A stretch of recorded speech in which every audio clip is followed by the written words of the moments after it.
if Meghan Markle will never actually get to call herself a princess. She and her beau, Prince Harry, spoke today to the media about their engagement. Here with more, Nile Gardiner of the Heritage Foundation, who was once an aide to Prime Minister Margaret Thatcher, and he's actually met the Queen, which I cannot say. That must be a treat. It certainly was, actually. I've met her twice, and the Queen is an absolutely outstanding person, a great leader, I think, for the British nation and for the Commonwealth as well. Well, and apparently she had to sign off on this because if you're a certain in line to the throne within, what is it, 6? I think he's number 5. The fifth, yes. That you have to go to the Queen for her approval. And this is so interesting because we're talking about an American. She's been divorced. She's an actress. She's stunningly beautiful. They seem very much in love. But Harry has gone a very non-traditional route in finding a bride. That's absolutely right. And certainly it was the case that Prince Harry had to ask the permission of the Queen to marry Meghan Markle, and that's a very significant development. Prince Harry certainly has been a very unconventional royal, though, and he certainly in recent years, I think, become an outstanding leader figure. He served 2 tours of duty in Afghanistan, in southern Helmand province, right on the front lines there in the war against the Taliban.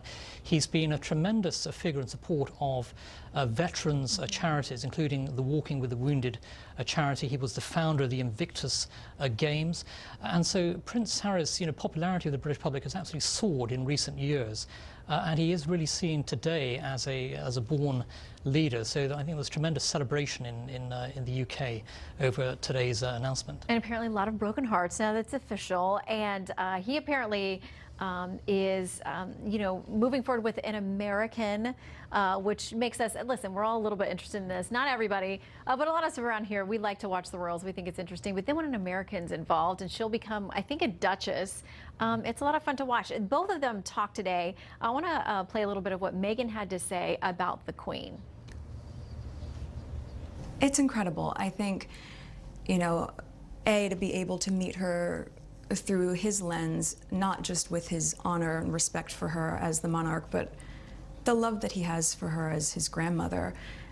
All of those layers have been so important for me, so that when I met her, I had such a deep understanding and, of course, incredible respect for being able to have that time with her. And we've had a really, she's an incredible woman. Meeting the parents is one thing. Meeting the grandmother who happens to be the Queen, that's got to be overwhelming. But Harry talked there about how Meghan will essentially become a member of the team. And this is a team, the royal family. It certainly is. It's an extremely important team at the helm of Great Britain. And I think that the addition of Meghan Markle will be, I think, a significant boost actually to the Anglo-American special relationship. This is very good news actually for the further strengthening of the alliance between the US and the UK, the beating heart of the free world. I think she will be warmly embraced by the British people. And I believe she will be the first American to marry into the royal family. So this is a very significant development, and I think a very, very good day actually for the United States and Great Britain and for the Anglo-American special relationship. Well, it is a very special relationship. We'll see if we get invited to the wedding. They've talked about doing something a little bit non-traditional. We want the big fancy wedding. Absolutely. So we'll be watching very closely. And if that happens, of course, we'll need more of your input, Niall. Be delighted. Good to see you. Great to see you. Thanks for coming in.